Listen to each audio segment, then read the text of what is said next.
반갑습니다. 한가람 성경 산책 네 번째 시간이 되었습니다. 지난 시간에 살펴보았던 3장의 내용에는 많은 사람들의 이름이 나열되어 있었습니다. 그런데 그 이름을 통해서 느헤미야가 52일 동안 성벽 공사를 효과적으로 담당할 수 있었던 네 가지 특징을 우리는 발견해 보았습니다. 첫 번째로는 여러 사람들과 함께 하면서 각 사람에게 일을 위임하였기 때문에 그러한 그러한 역사가 가능하였다라는 그런 사실과, 두 번째로는 사람들에게 일을 맡길 때 아주 구체적이고 분명하게 그들이 해야 할 목표에 대해서도 아주 정확하게 이야기를 해주었기 때문에 가능하였음을 말씀드렸습니다. 세 번째로는 일하는 장소라든지 일하는 내용을 충분히 고려하여서 가장 효과적으로 일할 수 있도록 적합하게 적절히 사람을 배치하였기 때문이라는 것과, 마지막으로 네 번째는 책임감을 가지고 끝까지 자신에게 맡겨진 일들을 성실하게 감당하였기 때문에 가능하였고, 또한 백성들에게 그렇게 하도록 끊임없이 백성들을 보살폈기 때문이라고 말씀드렸습니다. 그러면서 이러한 특징은 예수 그리스도가 이제 몸된 교회를 약 2000년간 계속 세워왔던 그러한 원리이기도 하다라고 말씀을 드렸었습니다. 주님이 교회를 이끄시고 유지하는 그러한 방법, 바로 느헤미야가 성벽을 건축했던 그러한 방법과도 매우 많이 닮아 있습니다. 이제 오늘은 4장의 말씀입니다. 4장 우리가 함께 말씀을 보게 될 텐데요. 이 말씀을 통해 우리가 발견할 수 있는 특징이 있습니다. 성벽을 재건하려고 하는 느헤미야를 방해하는 세력들의 끊임없는 공격들이 이제 나열되게 될 것입니다. 그 공격 앞에서 느헤미야는 과연 어떠한 모습을 보이게 되었는지 이 시간 말씀을 통해서 함께 보도록 하겠습니다. 우리는 첫 번째 문제를 통해서 그 상황을 한번 더 자세히 볼 수가 있습니다. 첫 번째 문제입니다. 느헤미야를 방해하려는 산발랏의 행동은 무엇이었습니까? 우린 느헤미야 4장 1절과 2절의 말씀을 통해 확인할 수가 있습니다. 산발랏이 우리가 성을 건축한다 함을 듣고 크게 분노하여 유다 사람들을 비웃으며 자기 형제들과 사마리아 군대 앞에서 일러 말하되, 이 미약한 유다 사람들이 하는 일이 무엇인가? 스스로 견고하게 하려는가? 제사를 드리려는가? 하루에 일을 마치려는가? 불탄 돌을 흙 무더기에서 다시 일으키려 하는가 하고, 첫 번째로 그들의 모습 속에는 비웃음과 공개적인 모함이 포함되어 있었습니다. 산발랏은 유다 사람들의 상황을 계속해서 살펴보다가 이제 공격하기에 너무나 좋은 상황이 되었을 때 공격을 시작합니다. 그가 했던 가장 먼저 공격 방법은 사람들에게 다가가서 사람들의 사기를 떨어뜨리는 것이었습니다. 지난 시간에 살펴보았던 내용 중에서 성벽 재건을 위해서는 무려 30km 이상 떨어져 있는 먼 지역에 있는 사람들도 이 재건 공사에 합류했다라고 말씀을 드렸었습니다. 그만큼 지금 공사에 참여하고 있는 사람들은 대단한 열정과 의지를 가지고 있었습니다. 그런 사람들을 향해서 우선 다가가서 그 의지를, 그 열정을 약화시키기 위한 시도를 합니다. 그러면서 비웃으면서 공격하는 그러한 산발랏의 모습을 볼 수가 있습니다. 뿐만 아니라 2절의 말씀을 보면 그들이 일하는 목적에 대해서 스스로 강하게 하려고 하는가, 스스로 견고하게 하려고 하는가 라고 하면서 순수한 그 목적과 의도까지도 지금 왜곡하고 있는 것을 볼 수가 있습니다. 하나님의 뜻에 순종하고 주님의 나라와 영광을 위해서 열심히 봉사한다고 해서 모든 과정들이 순탄하고 사람들이 열렬히 박수치면서 환영하는 것은 아닙니다. 주님을 위해서 살아감에도 불구하고 억울한 공격이라든지 모함이라든지 각종 방해를 받을 수가 있습니다. 그러면 그런 상황에 대해서 원망하거나 분노를 드러내는 것이 아니라, 내가 잘못 가지 않도록 하나님은 그런 여러 가지 방해와 힘든 상황들을 만드는 사람들을 통해서 나를 바르게 세워주시고 또한 하나님만을 바라보도록 인도하고 계시구나라고 생각하면서 오직 더욱더 굳건한 마음을 가지고 나아가도록 해야 할 것입니다. 두 번째 문제입니다. 암몬 사람 도비야는 어떤 말로 방해하고 있습니까? 우리 3절의 말씀을 통해서 한번 확인해 보겠습니다. 암몬 사람 도비야는 곁에 있다가 이르기되, 그들이 건축하는 돌 성벽은 여호가 올라가도 곧 무너지리라 하더라. 도비야는 성벽은 여호가 올라가도 곧 무너지리라 라고 말하면서 방해를 하고 있습니다.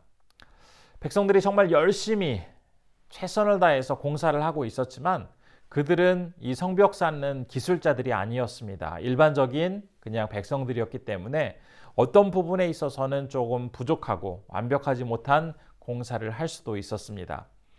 그런데 도비아는 그런 부분들에 대해서 교묘하게 아주 그 사람들을 헐뜯고 있습니다. 사실과 거짓, 즉 사실과 사실이 아닌 부분을 섞어가면서 아주 사람들이 화나도록 마음이 힘들어지도록 공격하고 있습니다. 누군가가 우리를 공격할 때 아예 근거 없는 허무맹랑한 말로 공격을 해오면 그 말은 나와 전혀 상관없는 것이기 때문에 정말 어떻게 보면 무시할 수 있지만 맞는 내용이 그 가운데 포함되어 있는데 더욱더 거기에 거짓을 가해서 나의 마음을 후벼 파는 그러한 공격을 하고 있다면 참 마음도 아프고 기분도 굉장히 상하게 됩니다. 그런 공격을 하는 사람들은 사실 어떻게 말을 하고 어떻게 공격을 해야 상대방이 반응하고 상대방이 힘들어질까를 아주 너무나 잘 알고 공격하는 사람들입니다.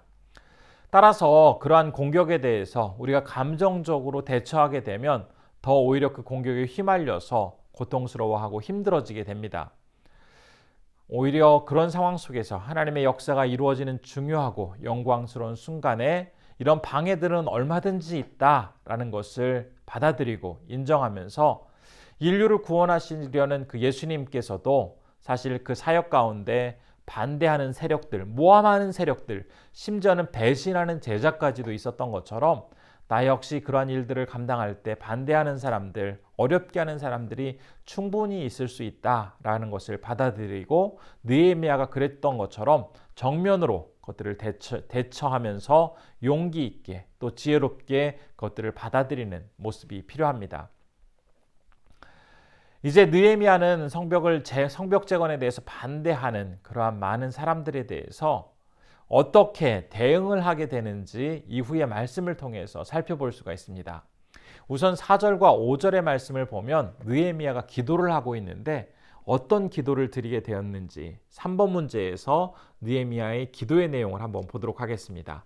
제가 4절과 5절 말씀 읽겠습니다. 우리 하나님이여 들으시옵소서. 우리가 업신여김을 당하나이다. 원하건대 그들이 욕하는 것을 자기들의 머리에 돌리사 노략거리가 되어 이방에 사로잡히게 하시고 주 앞에서 그들의 악을 덮어두지 마시며 그들의 죄를 도말하지 마옵소서. 그들이 건축하는 자 앞에서 주를 노하시게 하였음이니이다 하고, 지금 보면 느헤미야는 기도할 때 악을 덮어두지 마시고 죄를 도말하지 마옵소서라고 말을 합니다. 방해하고 또한 공격하는 그러한 세력들에 대해서 자신의 힘이나 지혜로 그것들을 상대하려고 하는 것이 아니라 하나님께 기도하면서 대신 그들을 처리해달라고 요청을 하고 있습니다. 그가 그 상황에서 하나님의 도움을 구할 수 있었던 것은 그의 머릿속에 또한 그의 관심이 내 어떤 힘과 능력을 바라보거나 아니면 상대방의 그 상황을 바라본 것이 아니라 오직 하나님의 능력만을 기억하고 바라보았기 때문에 이 중요한 순간에 하나님께 기도할 수 있었던 것입니다. 4번 문제입니다. 방해 중에서 성벽은 어느 정도까지 공사가 진행되었습니까? 6절의 말씀 제가 한번 읽겠습니다. 이에 우리가 성을 건축하여 전부가 연결되고 높이가 절반에 이르렀으니 이는 백성이 마음 들여 일을 하였음이니라. 지금 백성들이 열심히 일한 결과 절반에 이르게 되었습니다. 어려운 환경 속에서도 힘을 모으고 뜻을 모아서 그들은 목표한 것에 절반가량 도달할 수가 있게 되었습니다. 이 지점은 사실 한숨을 돌릴 수 있는 지점입니다. 하지만 반대로 이 지점은 굉장히 위험한 지점이기도 합니다. 아마 오랜 기간 동안 여행해 보신 분들, 그런 분들은 여행을 하면서 가장 힘들고 어려웠던 때가 긴 여정의 중간 지점에 이르렀을 때임을 아시는 분들이 많을 것입니다. 인생에 있어서도 하프타임이라고 불리는 이 중간 지점, 그 지점을 자칫 잘못 보내다가는 커다란 위기를 그 이후에 맞이할 수도 있게 됩니다. 절반의 성공은 열심히 노력한 결과로 주어지는 굉장히 뜻깊은 순간이지만 아직은 그 자체로는 어떤 온전한 역할을 할 수 없는 상태입니다. 그렇기 때문에 산발락과 도비아 같은 방해꾼들은 이 절반의 성공, 절반의 완성의 모습을 보면서도 아직 주변에 쓰레기가 많고 불탄 돌무더기와 흙이 널려있는 그런 상황에서 너희들이 해본들 무엇을 하겠느냐라고 여전히 그들을 모함하고 있습니다. 어떤 일에 대해서 의욕을 가지고 일을 하다가도 아직 완성은 되지 않고 여전히 해야 할 일이 남아있는 이 상황에서 사람들은 참으로 다양한 이야기로 그 지점에 있는 우리에게 이야기를 합니다. 그래, 열심히 하는 거 참 좋다. 시도는 참 좋지만 현실적으로 이 이후에 그러한 일들을 감당하기는 쉽지 않아. 그러니까 거기서 중단하는 것도 한번 생각해 봐야겠어. 훌륭한 제안이지만 우리는 그런 일들을 할 만한 자원이 없거든. 그러니까 더는 진행하지 않는 게 좋아.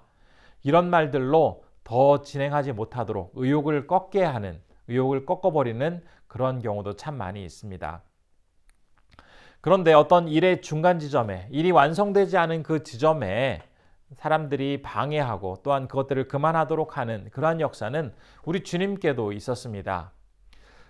베드로와의 만남에서 예수님은 그 베드로에게 믿음을 고백하게 하였을 때 베드로의 입에서 주는 그리스도시요 살아계신 하나님의 아들이시니이다라는 고백을 하게 됩니다. 그리고 이제 베드로에게 예수님이 이제 십자가를 지실 것이다라고 말씀을 하자 그는 그렇게 하지 않도록, 그렇게 하지 마시도록 이야기를 합니다. 그러자 주님께서는 그 말에 조금도 말리거나 그 말을 들으려고 하지 않으시고 분명하게 예수님의 그 뜻을 전하십니다. 주님을 말리려고 하거나 주님의 뜻을 중단시키려고 하였지만 그런 반대에 대해서 조금도 굽히거나 굴하지 않으시고 끝까지 맡겨진 사명을 감당하신 예수님의 모습을 우리가 기억해 볼 수가 있습니다. 따라서 일이 진행되다가 어떤 중간 지점에 이르게 되었을 때 우리는 그 지점에 더욱더 긴장하면서 주님만을 바라보며 끝까지 나아가기를 결단하는 자세가 갖추어져야 하겠습니다. 성벽 재건에 대한 방해는 단순히 그들에게 어떠한 말로만 이루어지는 것이 아니었습니다. 이후에 보면 이제 구체적으로 어떤 행동을 통해서 방해 작전이 진행됩니다. 다섯 번째 문제입니다. 어떤 물리적인 방해를 그들은 계획을 하였습니까? 7절과 8절의 말씀을 통해서 확인해 보겠습니다. 산발락과 도비아와 아라비아 사람들과 암몬 사람들과 아스도 사람들이 예루살렘 성이 중수되어 그 허물어진 틈을 메꾸어져 간다함을 듣고 심히 분노하여 다 함께 꾀하기를 예루살렘으로 가서 치고 그곳을 요란하게 하자 하기로. 그들은 예루살렘에 가서 그곳을 요란하게 하자라고 말을 한다고 합니다. 방해하는 세력들은 실제로 힘을 모아서 성벽을 재건하려고 하는 그 현장으로 가서 그곳을 혼란스럽게 만들자라고 뜻을 모으게 됩니다. 그리고 그 소식이 느헤미야와 그곳에 있는 사람들에게 들어갔습니다.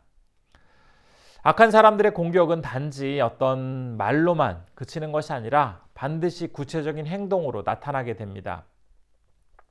그런데 지금 이 말씀을 보면 산발랏이라든지 도비아라든지 아라비아 사람들, 암몬 사람들, 아스도 사람들, 이 모든 사람들이 성벽 재건 소식에 분노하고 있습니다. 이들은 각자 정치적인 계산과 여러 가지 민족적 특성 때문에 평소에는 그렇게 뜻을 모을 수 있는 사람들이 아니었습니다. 그럼에도 느헤미야가 성벽을 재건한다라는 그 이야기에 대해서는 한데 마음을 모아서 뜻을 모아서 지금 공격하자라고 하고 있습니다. 이 장면은 누가복음 23장 12절에서의 말씀과 매우 닮아 있습니다. 그 말씀은 이렇습니다. 헤롯과 빌라도가 전에는 원수였으나 당일에 서로 친구가 되니라. 헤롯과 빌라도가 서로 원수 사이였지만 예수님을 심판하고 예수님을 처형하는 그 당일에는 아주 친구처럼 너무나 뜻을 하나로 뭉칠 수 있었다라는 이야기입니다.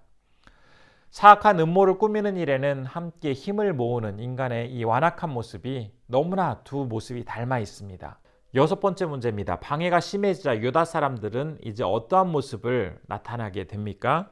9절과 10절의 말씀 제가 읽겠습니다. 우리가 우리 하나님께 기도하며 그들로 말미암아 파수꾼을 두어 주야로 방비하는데 유다 사람들은 이르기를 흙무덜기가 아직도 많거늘 짐을 나르는 자의 힘이 다 빠졌으니 우리가 성을 건축하지 못하리라 하고. 아무리 강한 정신력을 가지고 있는 사람이라 할지라도 지속적인 누군가의 방해, 공격이 있으면 결국 지치게 됩니다. 유다 백성들 또한 굳은 결심과 열정을 가지고 성벽 재건을 위해서 힘을 쏟고 있었지만 점점 체력적으로 지쳐가고 있었고 방해하는 사람들의 공격은 더 교묘해져 가고 있었습니다. 그런 상황에서 불만을 가진 사람들이 이제 내부에서도 하나둘씩 나타나기 시작하였습니다.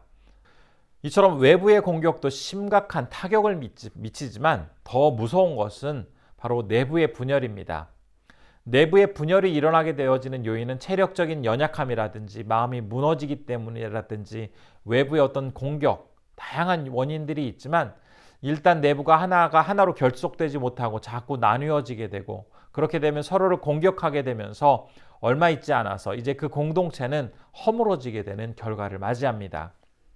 이처럼 내적인 공격, 내부의 분열은 다시 한번 그 공동체에 있어서는 너무나 조심해야 할 그런 경계해야 할 요소임을 다시 한번 기억해야 하겠습니다.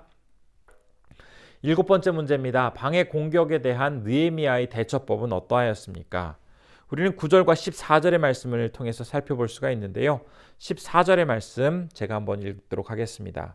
내가 돌아본 후에 일어나서 귀족들과 민장들과 남은 백성에게 말하기를 너희는 그들을 두려워하지 말고 지극히 크고 두려우신 주를 기억하고 너희 형제와 자녀와 아내와 집을 위하여 싸우라 하였느니라.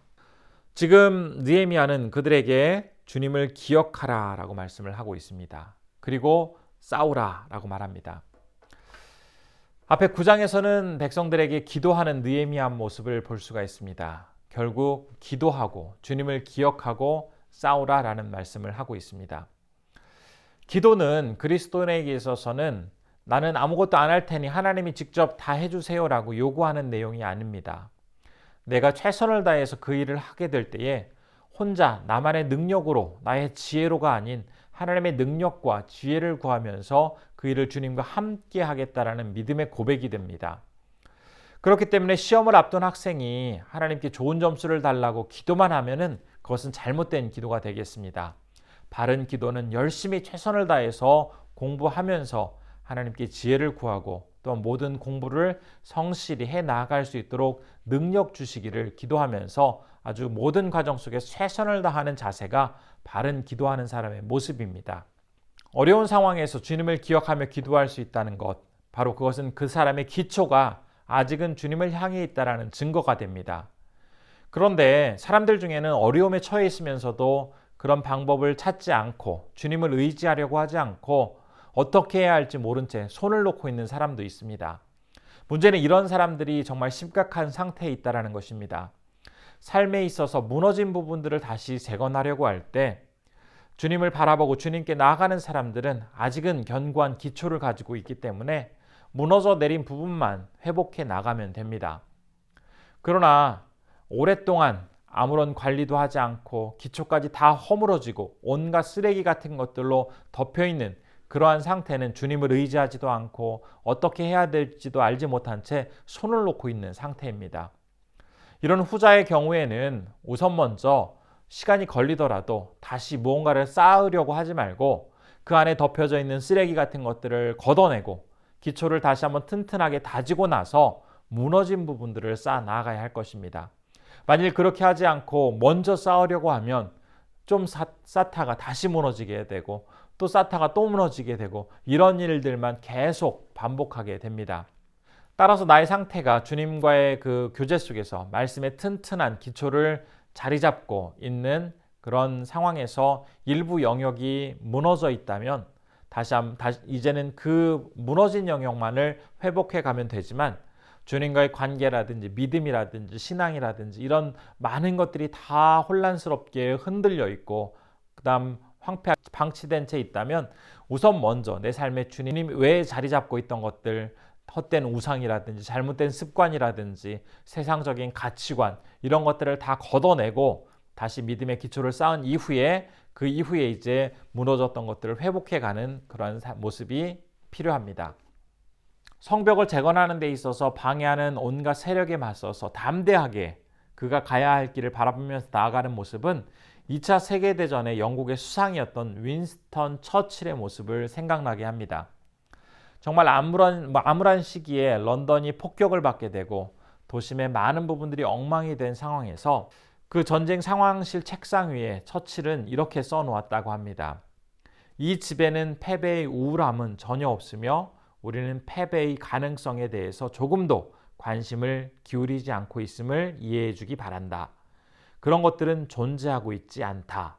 그런데 이 윈스턴 처칠보다도 약 2500년이나 앞서서 먼저 느헤미야가 자신을 향한 여러 가지 공격과 어려운 상황에 대해서도 조금도 위축되지 않은 채 담대하게 모든 백성들을 이끌고 그 위기를 이겨내고 있습니다.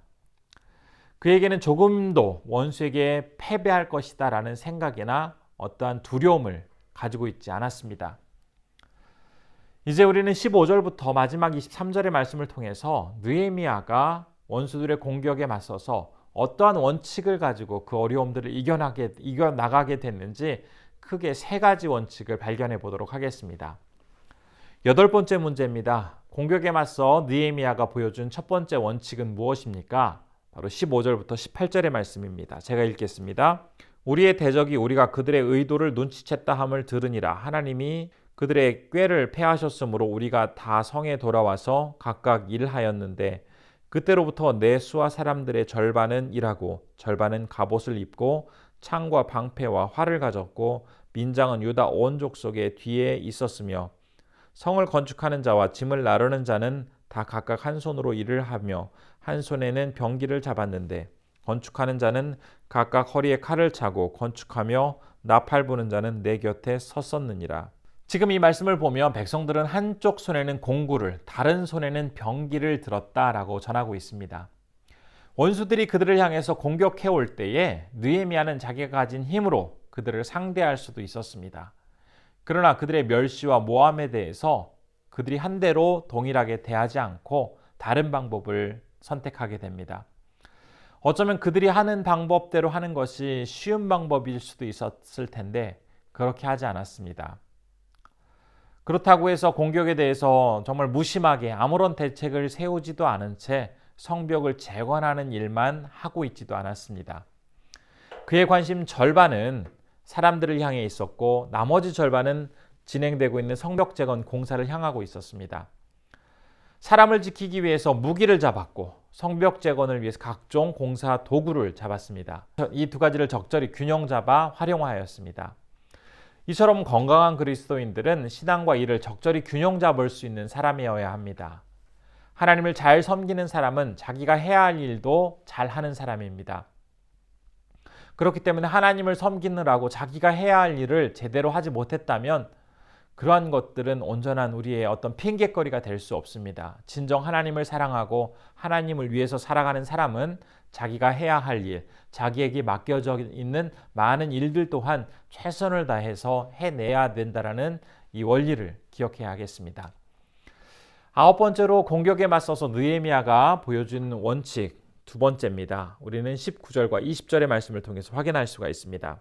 내가 귀족들과 민장들과 남은 백성에게 이르기를 이 공사는 크고 넓음으로 우리가 성에서 떨어져 거리가 먼즉 너희는 어디서든지 나팔 소리를 듣거든 그리로 모여서 우리에게로 나오라. 우리 하나님이 우리를 위하여 싸우시리라 하였느니라. 두 번째 원칙은 흩어짐과 모임의 균형을 유지하고 있습니다. 백성들은 흩어져서 열심히 자기에게 맡겨진 일들을 하다가 나팔 소리가 들리면 함께 모이기로 약속을 하였습니다. 함께 모여서 그냥 가만히 있는 것이 아니라 함께 모여 힘을 모아 싸우기로 하였습니다. 그런데 그 싸움은 자신들의 힘으로 싸우는 것이 아니라 하나님을 의지하고 그 믿음 안에서 그 모든 것들을 감당해내기로 결단하였습니다. 흩어짐과 모임의 모습, 이 모습은 우리에게도 동일하게 필요합니다. 각자에게 맡겨주신 일터, 삶의 현장에서 열심히 그곳에서 주님과 동행하며 일을 하다가 또한 주님을 섬겨야 할 때에 함께 봉사해야 할 때 함께 교회 안에 모여서 무엇인가를 해야 할 때는 모여서 열심히 주님을 섬기고 예배하고 기쁨으로 나아가는 모습이 필요합니다. 특별히 백성들을 함께 모이게 할 때 나팔을 불었다라고 합니다. 이 나팔 소리를 듣게 되었을 때 이것은 단순히 전쟁에 나아가야 한다라는 사인이 아니라 믿음으로 하나님을 의지하며 승리케 하실 하나님을 바라보기 위해서 우리가 한데로 모여서 한 곳에 모여 힘을 모아야 한다라는 그러한 사인이었고 또한 백성들의 신앙의 고백이기도 하였습니다. 이제 10번째 문제입니다. 공격에 맞서 느헤미야가 보여주었던 원칙 세 번째입니다. 우리는 마지막으로 22절부터 23절의 말씀을 통해서 확인해 볼 수가 있겠습니다. 그때 내가 또 백성에게 말하기를 사람마다 그 종자와 함께 예루살렘 안에서 잘 지내니 밤에는 우리를 위하여 파수하겠고 낮에는 일하리라 하고 나나 내 형제들이나 종자들이나 나를 따라 파수하는 사람들이나 우리가 다 우리의 옷을 벗지 아니하였으며 물을 기르러 갈 때에도 각각 병기를 잡았느니라. 세 번째로 백성들은 낮이나 밤이나 옷을 입고 병기를 계속 들고 있었다라고 전하고 있습니다. 백성들은 열심히 성벽을 쌓는 일과 또 공격에 맞서서 경계하는 이 일을 균형 있게 계속해 왔습니다. 특별히 다른 사람들이 자는 밤 시간에도 계속 깨어서 옷을 입고 무기를 들고 경계 업무를 지속해 갔습니다. 또한 낮 시간에는 열심히 공구를 들고 일을 계속해 나갔습니다. 사실 밤 시간은 일반적으로 사람들이 편안한 옷으로 갈아입고 잠자리에 들어가는 시간이었음에도 불구하고 유다 사람들은 원수의 공격에 맞서서 그 시간에도 옷을 벗지 않고 병기를 계속 몸에 지닌 채 함께 살아가고 있었습니다. 비록 그러한 복장과 그 무기를 챙기는 것이 불편한 일이었지만 그렇게 할 때 원수의 공격으로부터 자신이 보호받을 수 있고 또한 그 위기를 극복할 수 있었기 때문에 그들은 그 무기와 또한 그 옷을 해체할 수가 없었습니다. 이처럼 우리도 신앙생활을 하면서 때로는 어떤 직분이라든지 봉사라든지 사역이 우리를 굉장히 힘들게 하고 어렵게 할 수가 있습니다. 물론 어떤 한 사람에게 그러한 일들이 집중이 되고 다른 사람들은 아무것도 하지 않는 그러한 잘못된 구조가 되어서는 안 되겠지만 같이 힘들더라도 어렵더라도 섬기고 더 열심히 살아가게 될 때 공동체는 더 성장할 수 있고 밝아질 수가 있게 됩니다. 그렇다면 그러한 상황에서 나를 지켜주시고 보호해 주시는 주님의 그 신실한 모습을 기억하면서 우리가 더욱더 어렵다고 피할 것이 아니라 그 일들을 잘 끝까지 감당해내는 모습이 필요합니다.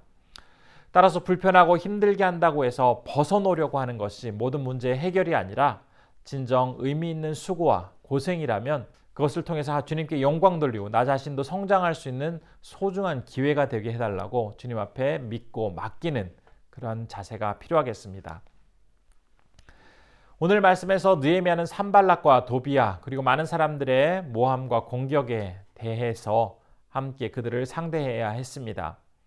그들의 공격에 맞서서 느헤미야는 모든 상황을 기도하며 하나님께 의지하며 나아갔습니다. 그러나 기도하면서 가만히 아무것도 하지 않고 있었던 것이 아니라 구체적인 행동으로 이제 옮기며 그들을 맞섰습니다. 특별히 느헤미야가 보여주었던 세 가지 원칙을 우리가 함께 이야기 나누었었습니다. 첫 번째로는 한 손에는 공구를 다른 한 손에는 병기를 들고 상대를 하였고 두 번째로는 흩어짐과 모임의 균형을 잘 유지하면서 맡겨진 일들을 끝까지 해냈습니다. 그리고 세 번째로는 나뿐만이 아니라 밤 시간에도 여전히 옷을 입고 병기를 들고 있었습니다. 비록 이러한 모습이 어렵고 불편한 모습이라 할지라도 이 과정을 통해서 더욱 성숙하고 귀한 목표를 이룰 수 있었기에 인내하면서 그 일들을 감당하였습니다. 우리 역시 많은 역경과 반대와 공격이 있을 때가 있습니다. 그러나 그 시간들을 통해서 진정 우리는 더욱더 성숙되어질 수 있고 주님 보시기에 아름다운 모습으로 자라갈 수 있음을 기억하면서 우리 또한 믿음으로써 이 모든 상황을 인내하시는 우리 귀한 성도님들 되시기를 간절히 소원해 봅니다. 감사합니다.